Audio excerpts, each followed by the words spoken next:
musik ini kan banyak jenisnya gitu Pak ya.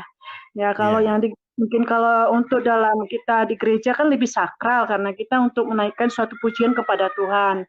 Ibarat bermazmur gitu kan. Kalau kita tahu kitab Mazmur itu kan itu suatu pujian untuk doa kepada Tuhan. Kan begitu ya. Nah, iya. jadi itu dulu pandangan saya terhadap pretistik musiknya, argumen saya kembalikan. Terima kasih.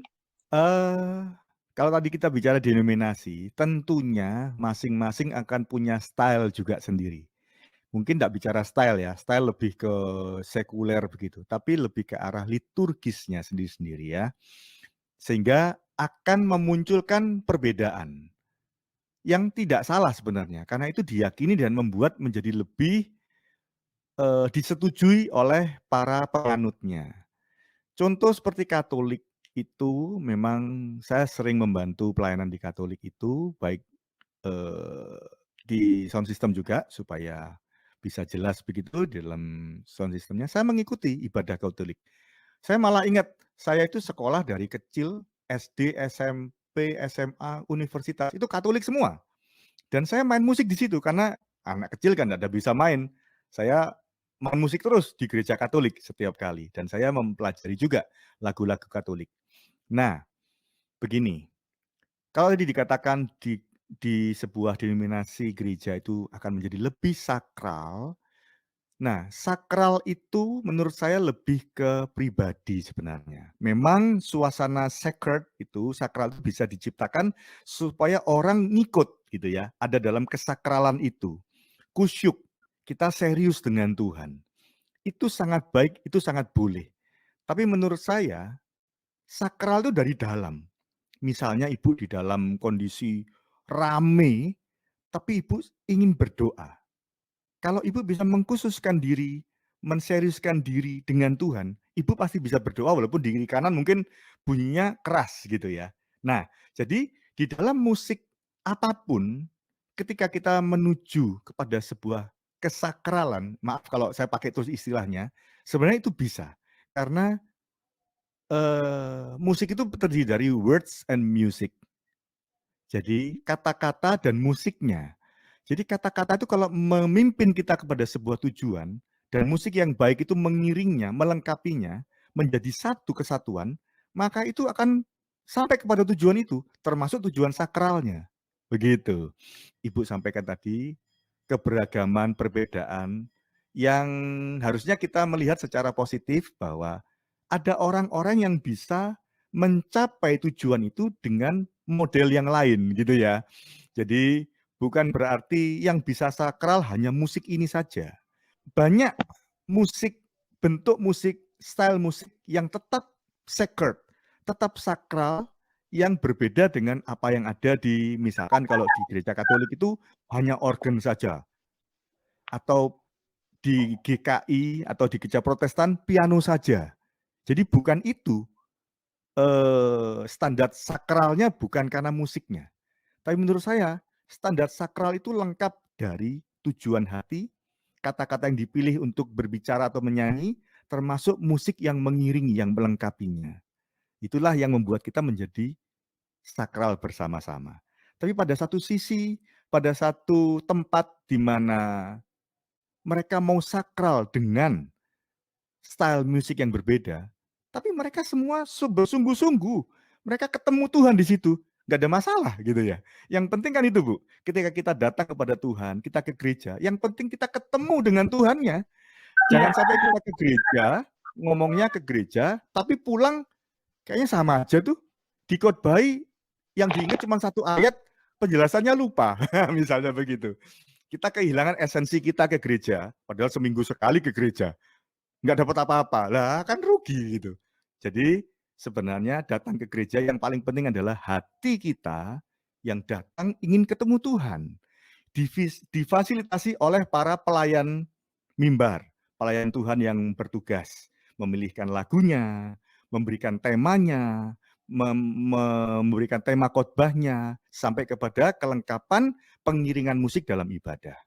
Dan itu semua dikemas oleh para petugas, atau tadi saya sampaikan kerennya adalah imam musik itu untuk membuat itu semua membawa kita masuk di dalam kebenaran ibadah itu. Itu Ibu. Tapi kalau memang ada yang, saya kalau rame enggak bisa sakral gitu ya. Saya kalau rame ini enggak bisa fokus dengan Tuhan. Ya jangan ikuti musik yang seperti itu.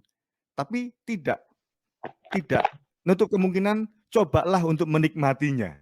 Karena contoh ya, kalau kita dengar lagu-lagu yang kontemporer, misalnya apa? Ku persembahkan hidupku kepadamu Tuhan. Kalau kita mau dengar dan nyanyikan itu, terus kita dalam hati ngomong, iya aku mau mempersembahkan hidupku.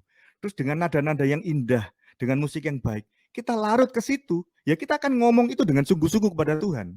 Tadi saya sampaikan Tuhan mau kata-kata kita dengan keindahan, yaitu musik yang Tuhan ciptakan memang untuk melengkapi kata-kata ekspresi kita kepada Tuhan. Mungkin sedikit Pak Erwin bisa ditambahkan masalah estetika tadi Pak. Ini sepertinya menarik di hati pendengar kita. Ya, estetika di dalam musik itu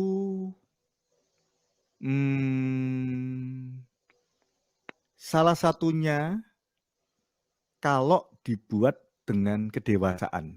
Jadi kedewasaan bermusik itulah yang bisa membuat estetika semakin tinggi. Jadi misalkan orang belajar musik, dia akan belajar teknik, dia belajar lagi, dia belajar harmoni, dia belajar sampai ke arrangement. Tapi untuk membuat keindahan, itu butuh kedewasaan. Jadi nggak bisa instan gitu ya. Semua butuh latihan. Ada satu quotes yang mengatakan music is habit. Jadi musik itu kebiasaan. Kalau kita mau musiknya bagus, harus dibiasakan, yaitu bermain sebanyak mungkin. Nah, kalau mainnya banyak mungkin, enggak mungkin cuman sebentar-sebentar sebisanya, tidak. Jadi butuh ketekunan dan sebagainya. Nah, kedewasaan berarti sudah dewasa dalam bermusik, sudah melewati tahap-tahap belajar tadi, baru bisa memunculkan keindahannya. Jadi keindahan ini bisa salah satunya adalah kompleksitas, artinya kesulitan, tingkat kesulitan yang tinggi, kadang-kadang bisa membuat indah. Tapi kadang-kadang hanya harmoni yang indah dibuat secara simple. Makanya tadi saya sampaikan, untuk membuat musik yang bertujuan, itu dimulai dengan simplicity. Dengan simpelnya dulu, dengan kesederhanaan dulu. Yang kedua, harus mengerti temanya. Nah, kalau tidak dewasa, ada tema apa ya, asal main aja, tidak mengambil temanya. Yang ketiga adalah meaningful. Setiap kita memainkan alat musik, setiap kita memetik atau memukul atau memencet, itu sudah dengan arti, sudah punya rasa, punya tujuan. Nah, kalau tidak dewasa kan tidak tahu, tidak punya modal yang cukup, tidak akan bisa memilih mana yang baik, main ya bisanya itu aja. Nah, termasuk kompleksitas. Nah, yang saya mau ngomong gini, perjalanan menuju ke sana, itu kan butuh waktu, butuh tahapan, butuh proses yang panjang. Ada satu sisi yang bahaya juga, Pak. Ketika seorang merasa musik ini baik, musik ini aman, musik ini baik-baik saja, toh seni, toh sesuatu yang dibuat secara seni itu tidak harmful, tidak bahaya gitu ya. Tapi saya menemukan bahwa musik sebelum dia mengerti bisa berpenetrasi atau bisa mengarah kepada roh, maka musik itu sampai di jiwa. Nah, di jiwa ini kalau kita tahu namanya jiwa ini kan bisa positif, bisa negatif. Pikiran kita diem-diem, kita pengen nulung orang atau kita pengen nyuri kan dari pikiran. Itu jiwa. Nah, ketika musik ini dilatih, dikembangkan terus, dan dia masih pakai judul dalam koridor seni, itu masih di jiwa. Di situ setan bisa membuat jebakan. Jadi banyak pemusik yang dengan belajar musik sungguh-sungguh, dihabisin waktunya untuk musik, dia lupa segala-galanya. Musik is everything. Musik itu jadi kayak Tuhannya begitu. Jadi ketika orang itu belajar musik dengan sungguh-sungguh, tapi dia tidak mengenal Tuhan, dia tidak punya tujuan, ada resiko. Di mana ada jebakan iblis, jebakan setan yang membuat orang itu terkotak di dalam jiwanya. Dia bisa mampu main musik, bisa hebat di mata manusia, tapi tidak nyampe kepada tujuan Tuhan. Saya tulis di buku saya bahwa ketika seseorang diciptakan oleh Tuhan dan diberikan talenta musik di dalam hidup orang itu, maka Tuhan punya tujuan langsung. Ya, tidak hanya talenta musik ya. Tuhan punya tujuan dalam menciptakan setiap manusia. Yaitu salah satunya adalah penanaman atau pemberian talenta itu. Jadi ketika kita tahu talenta kita itu apa, kita menemukan inilah talenta saya, seharusnya itu dikoneksikan dengan Tuhan. Karena yang ngasih Tuhan, berarti Tuhan punya tujuan. Maka saya tulis destiny, yaitu desain kehidupan yang Tuhan buat di dalam kehidupan setiap manusia.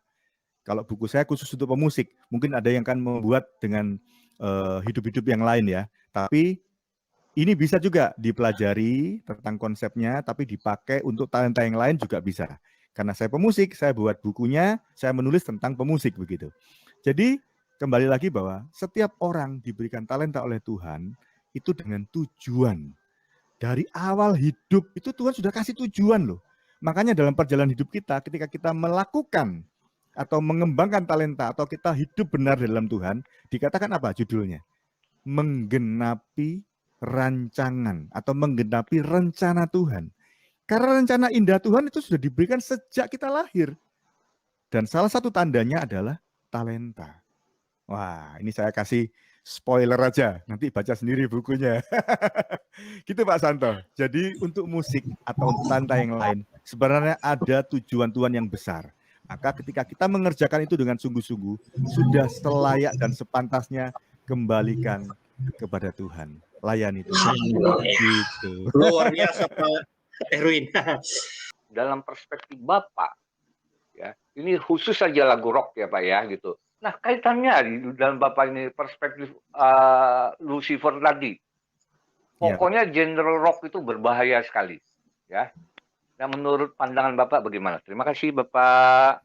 Ya, iya, terima kasih pertanyaannya Pak. Ya, saya hidup sudah 50 tahun lebih. Saya ada di dalam pelayanan musik itu 30 tahun lebih. Tahun ini 35 tahun. Nah, dalam era saya melayani dan belajar musik itu, ada satu era Pak, di mana di Surabaya atau di Indonesia waktu itu terjadi pembukaan atau revelation ya. Jadi dibukakan bahwa memang ada musik-musik yang memang diberikan ide, inspirasinya dari setan. Bahkan ujung akhirnya ada yang album-album lagu-lagu yang dipersembahkan kepada setan. Intinya begini Pak, intinya begini, kalau kita bicara hitam dan putih gitu ya, terus kita bicara mengenai keselamatan gitu ya, maka kita harus menunjukkan hal yang baik. Nah, suatu ketika ini sudah tidak perlu kamuflase gitu. Yang langsung to the point aja. Nah, contohnya seperti itu tadi. Langsung memang ngomong, ini musik memang musik setan, lu mau apa gitu. Awalnya tidak kelihatan Pak. Bahkan ada yang namanya backward masking. Backward masking itu lagunya normal. Kalau kita putar terbalik, itu terjadi ada penyembahan kepada setan. Jadi orang kadang nggak tahu kalau itu musiknya musik setan gitu. Tapi sampai yang Bapak saat disampaikan, era itu sudah frontal gitu loh. Jadi sudah kelihatan banget. Namanya aja sudah jelas kan, Lucifer's Friend. Terus tadi yang lain-lain itu bahkan ACDC, Antichrist, Devil Children. Nah itu semua sudah frontal gitu ya. Jadi mau ini apa ini gitu. Nah di sisi itu Pak, kebetulan saja yang dipakai itu adalah musik rock. Jadi yang dipakai oleh setan itu musik rock. Karena kalau kita pelajari, memang musik rock ini yang paling kuat Pak. Paling punya pengaruh. Paling kuat ya, saya bilang. Misalnya drumnya. Drumnya itu sangat mendorong, sangat menarik. Terus gitarnya, dengan raungan gitar itu membuat suasana yang memang bisa dibuat seperti itu gitu. Nah, tadi saya sempat bicara bahwa antara musik rock yang lengkap dan dipakai kepada tujuan itu dengan irama rock atau musik rock yang kita tujukan kepada tujuan yang berbeda. Kalau kita hanya memakai pernik, ornamen rocknya, saya kira nggak salah. Contoh misalnya gitarnya, gitar lead, pakai distortion. Itu pada satu komposisi atau aransemen musik tertentu, itu nggak salah. Artinya memang itu yang terbaik. Terus irama rock, irama drum rock, tak, itu Aduh, sudah paling kuat untuk dorongan. saya Jadi kalau kita, main drum, Pak. Ya. nah, Silakan. kalau mau bicara musik yang paling mendorong, tidak ada lain. Kita harus pakai irama rock. Cuman orang Ya. tidak boleh menggabungkan konotasi antara irama rock dengan musik rock yang tadi itu. Yang tadi itu musiknya sama, drumnya sama, bassnya sama, instrumen gitarnya sama, chordnya sama, melodinya sama, tapi tujuannya berbeda, Pak. Lagunya, Ya. kata-katanya, terus mungkin penampilannya. Nah, maksudnya Film itu itu. kehidupan negatifnya, Pak. Tapi Iya, musiknya itu sendiri. Makanya dari hari ini saya sampaikan bahwa kalau di gereja musik itu ditaruh di nomor 2 atau dianggap di bawah bayang-bayang kata-kata pujian penyembahan. Sedangkan di dunia musik itu ditonjolkan sampai seperti itu, Pak. Padahal ya. awal pertama musik diciptakan adalah untuk kemuliaan Tuhan, untuk menyembah Tuhan. Nah, kitalah yang harus mengembalikan itu kepada awal mula Tuhan, tujuan Tuhan menciptakan musik. Kalau masalah ornamennya, kita pakai melodi gitar yang sama, nada yang sama, tapi untuk Tuhan, apa yang salah? Tidak salah, musiknya Ya. tidak salah. Yang salah adalah the driver ini, orangnya ini. Bahkan kalau orang itu tadi sampai dikuasai setan dan bikin musik, musik ini harus kita kembalikan pada porsi yang mulia, di mana Tuhan yang menciptakan dan untuk Tuhan tujuannya. Ya. Nah, kalau sudah Harusnya eksesnya begitu. sampai kalau eksesnya di dunia seperti itu karena ada iblis di situ, maka kitalah anak-anak Tuhan yang harus mengembalikan milik Tuhan ini kepada Tuhan. Bahkan ada yang nyampaikan gini, Pak, ini keren untuk semuanya ya. Ketika Oke. Lucifer itu dibuang dari surga, dia membawa sepertiga isi surga, Pak. Iya, tahu. Oh, banyak loh Ya, sepertiga itu. betul sekali. Oh, banyak Nah, sekali itu. Nah, kita yang kembali ke surga nanti, itu akan menggantikan para malaikat itu memuji menyembah Tuhan. Seperti awal Amin. mula Tuhan menciptakan semua malaikat memuji menyembah Dia. Ya, amin. Dan di surga pun diciptakan Tuhan penyembah itu dengan musik, Pak. Jadi kita punya 2 tempat memuji Tuhan dengan musik di dunia atau di bumi dan di surga. Oh, keren banget, Pak. Gitu Oh, ya. iya. Betul Jadi sekali. inilah hidup kita, Pak. Jadi kita harus menjaga hidup kita, melakukan pelayanan yang luar biasa buat Tuhan dengan kebenaran yang kita tahu, bahkan kita membawa semua pemusik teman-teman kita untuk melayani Tuhan. Karena tujuan Tuhan menciptakan kita dengan musik tidak lain adalah untuk memimpin menyembah Tuhan seperti yang Tuhan mau. Begitu, Ya, Pak. ini saling menguatkan ya, Pak ya. Sedikit Amin, saja. ya, Pak. Ya, memperkuat Ya. masukan dari Bapak. Jadi saya kan sudah berubah genrenya menjadi blues ya. Kan itu lebih tenang, ya apalagi itu kan merupakan penderitaan dari para kulit hitam di Amerika ya. Mulai dari saya Mississippi blues ya, Mississippi ya blues maupun juga di Delta blues dan sebagainya sampai ke blues modern ya gitu. Saya tenang baru saya bisa dengar lagu-lagu rohani itu sendiri. Ya. Mulai menurut dari saya lagu, ini hanya jembatan, Pak. Jadi kalau Bapak tadi bilang ketika saya merubah kepada blues, akhirnya saya dapat ketenangan dan mulai bisa menikmati lagu rohani. Saya kira itu sangat kasuistik, artinya subjektif, Pak. Karena gini, maaf saya mesti buka sedikit ya. Blues itu di dalam genre musik atau dalam style musik itu tekniknya tinggi. Tapi suasana bermain bluesnya itu spesifik. Semua yang spesifik seperti dangdut tadi, Pak, itu spesifik. Itu tidak bisa dipakai secara luas. Jadi hanya satu tujuan. Mungkin kita jarang banget mendapatkan lagu rohani yang ngeblues, Pak ya. Hampir tidak ada. Tapi kita bisa memakai melodi atau irama blues itu pada mungkin 1-2 pujian misalnya. Jadi maksud saya gini, tujuan saya ngomong ini adalah ketika Bapak menyukai blues, jangan nanti kekunci lagi yang saya ngomong tadi, Pak. Karena suka, merasa enjoy, merasa cocok, akhirnya Bapak terkunci lagi dengan seni dan jiwa tadi. Bapak harus mulai juga terbuka kepada semua musik yang diciptakan oleh anak-anak Tuhan, tidak harus lagu gereja, tapi lagu-lagu yang diciptakan anak Tuhan. Tadi Bapak dengar enggak waktu saya share mengenai lagunya Michael English yang dipakai oleh Ahmad Dhani? Itu kan justru kebalik, Pak. Musik rohani yang kemudian yang memberkati Ahmad Dhani gitu ceritanya. Sampai dia beli itu Heeh. lagunya, dia buat untuk Mulan Jamila. Dan itu diakui sangat bagus lagu itu. Nah, ini yang kita mau tuju gitu. Kalau bisa, kenapa tidak Oke. kita yang menginspirasi dunia, bukan kita ngikutin dunia gitu. Walaupun jalannya tidak mudah, tidak semua bisa sampai sana. Oke. Tapi minimal kehidupan kita ada dalam kebenaran. Bermusik kita ada dalam kebenaran dan sampai kita bisa melayani dengan benar juga.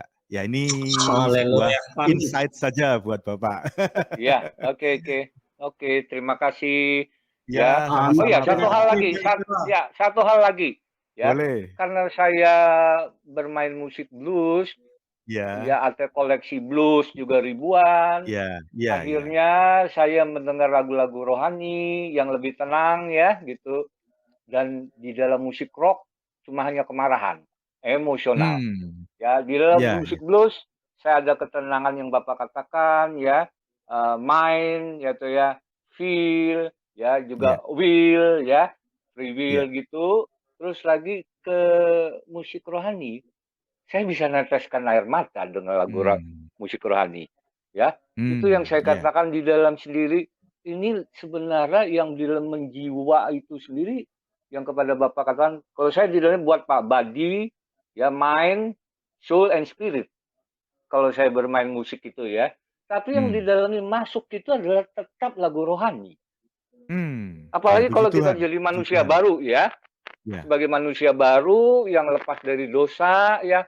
Oh, itu di dalamnya nyaman sekali ya toh. ya, Saya ya. bisa berulang-ulang di dalam mobil nyanyikan lagu Ku mau cinta Yesus selamanya.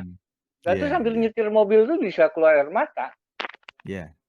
Jadi Ya, lagu jadi bluesnya Bapak 1000, sekarang yang disetel 5, lagu rohaninya 50 gitu Pak ya. Oh ya. Nah, itu yang benar Pak.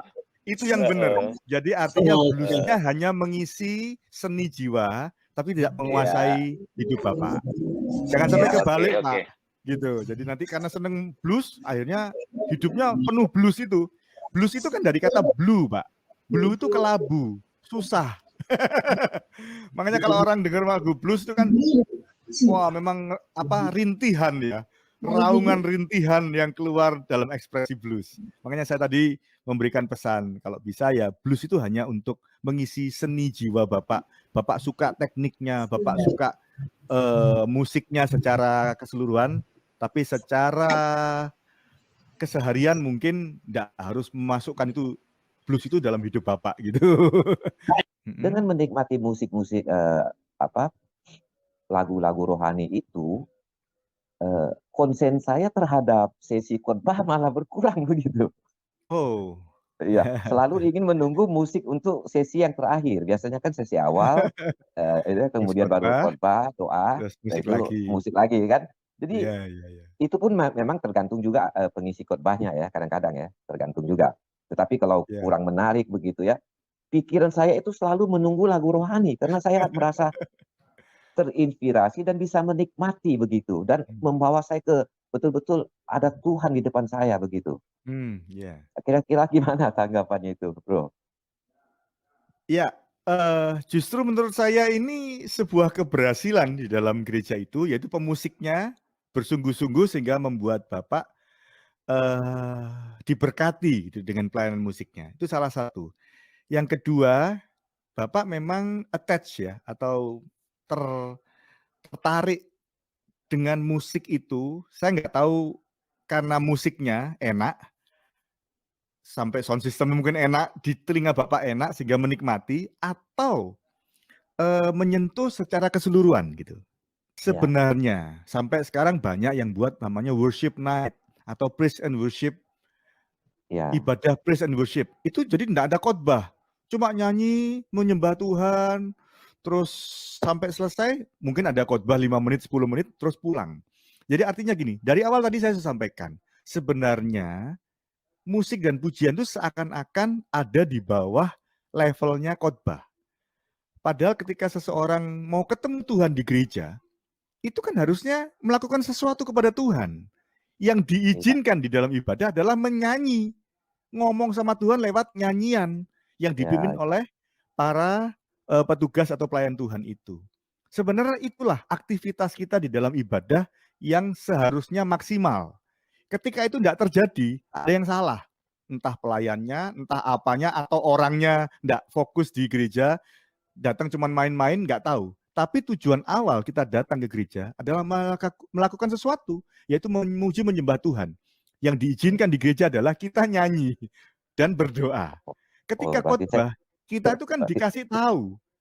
Ya, terus mungkin dimarahin juga gitu kan ya.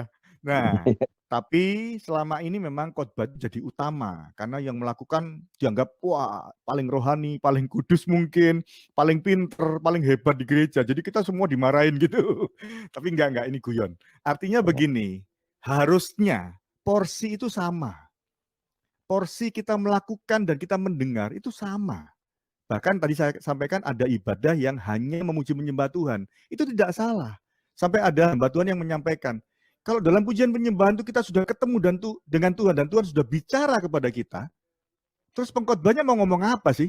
Tuhan sudah ketemu dengan kita memuji Tuhan sampai kita ketemu dengan Tuhan. Saya merasa ini penting, Pak. Esensi kita datang kepada Tuhan adalah yang namanya divine encounter, pertemuan ilahi. Nah, pertemuan ilahi ini tidak bisa dengan orang lain. Bertemu muka dengan Tuhan. Pribadi dengan pribadi. Lah kalau ini sudah dapat, Pak, waktu kita nyanyi menyembah Tuhan, kita ketemu dengan Tuhan. Kita bisa nangis merasakan Tuhan hadir di depan kita. Terus pengkhotbah mau ngomong apa sih? Wong kita ini tujuannya ketemu Tuhan dan sudah ketemu kok.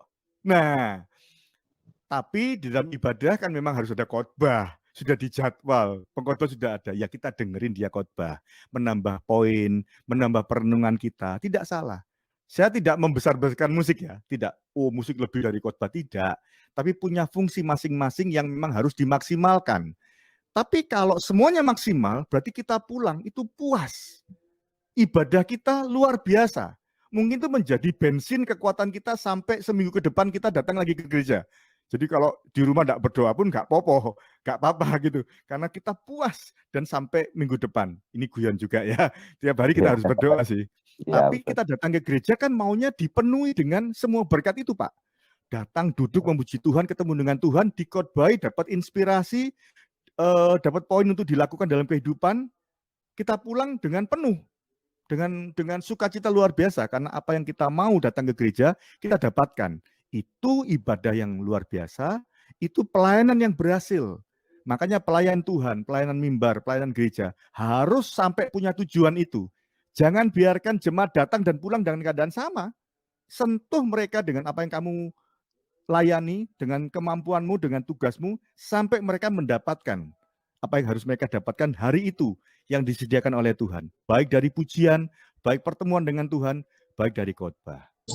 Nah, kita yang di musik ini punya tujuan itu, Pak, dalam melayani. Jemaat harus punya apresiasi atau konsep mindset yang sama. Saya datang dipimpin untuk memuji menyembah Tuhan. Saya datang diarahkan untuk ketemu dengan Tuhan hari ini. Nah, kalau dua-duanya ngerti, dua-duanya tahu, dua-duanya melakukan dengan baik, ibadah itu luar biasa, Pak. Ibadah itu berhasil. Itu tujuannya kan. Nah, mari semuanya, baik yang datang atau yang melayani, punyalah itu gitu. Baik sekarang di pandemi ini kita harus online, itu lebih sulit sebenarnya. Nggak ketemu langsung loh. Kan lebih sulit, tapi harus bisa menjadi berkat. Harus bisa menyampaikan apa yang Tuhan mau lewat tugas atau penugasan kepada kita lewat kemampuan kita. Jemaat juga akan diberkati, kita bersungguh-sungguh mencari Tuhan datang dalam ibadah. Begitu, Pak.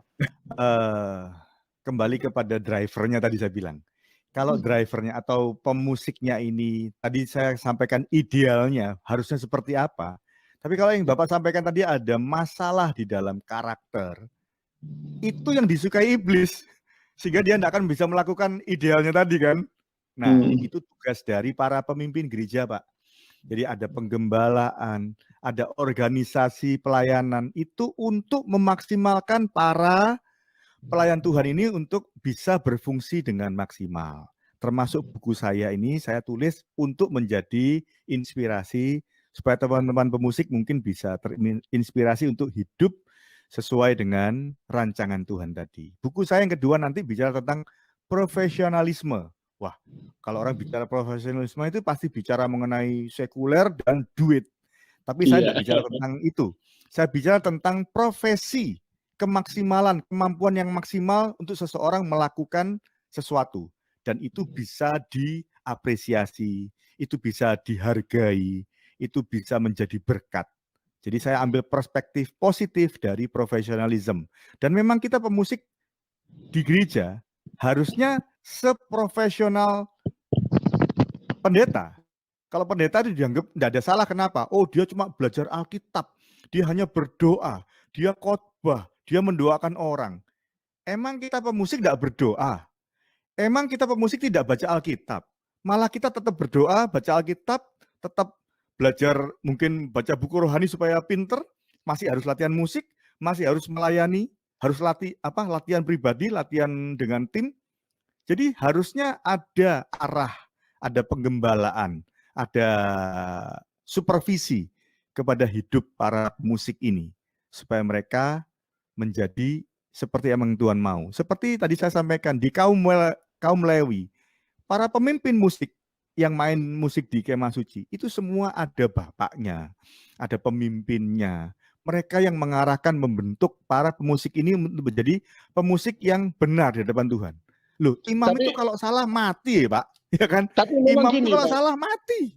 ada gini Pak, ada fenomena memang di gereja sekarang karena begitu berkembangnya musik di gereja sekarang itu kan saya melihat musik itu lebih bernilai tinggi, kalaupun pendeta masih lebih berharga kan gitu.